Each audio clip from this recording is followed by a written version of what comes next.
I am a psychologist by profession, and I'm also a research professor in psychology at the University of Johannesburg. My main focus area with regard to research looks at children's rights, it looks at child well-being, and more recently we spend a lot of time looking at child and youth mental health.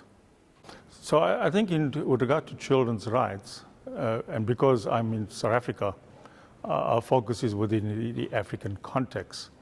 So children's rights have been quite a problematic issue.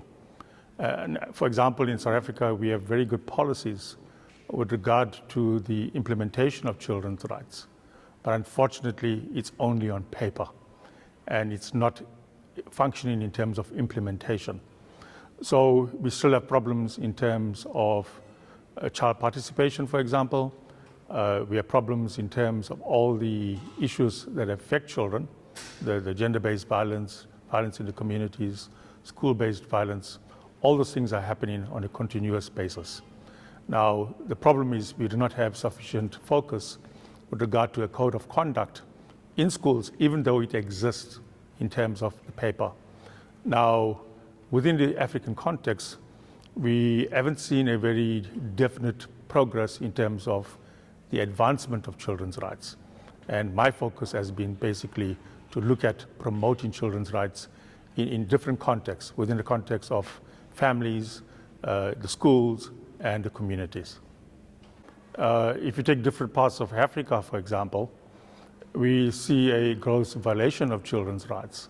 So, for example, you still see child soldiers, you see child marriages, you see child labor.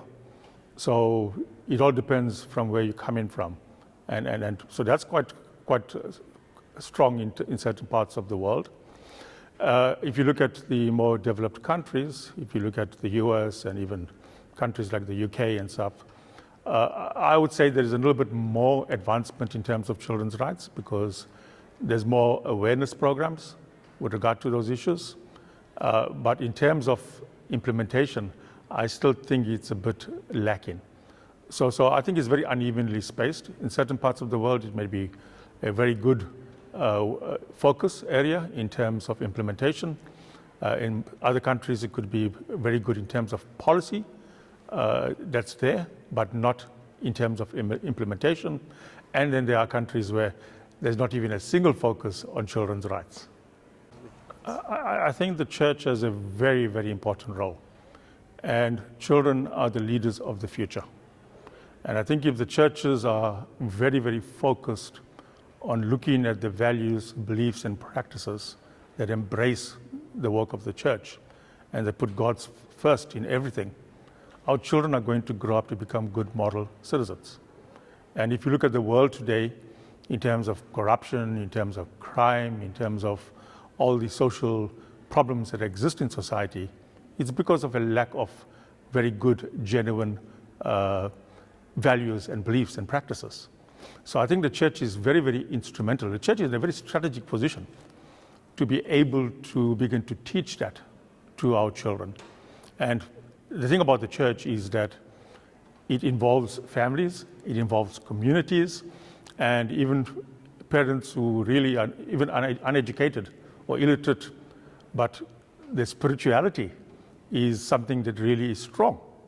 And the church can capitalize on that in terms of creating programs, education awareness with regard to children's rights, and also to be able to give children the kind of skills that they will need as the future leaders of the country. So my answer to the question is that the church has a very, very important role to play. And if churches are not doing that, then I really think we need to go back to the drawing boards and say, what are we doing? And we just can't focus on the adults that are there. Because as I say, the adults are there and they know Jesus, they know the Savior, and they have had those kind of experiences.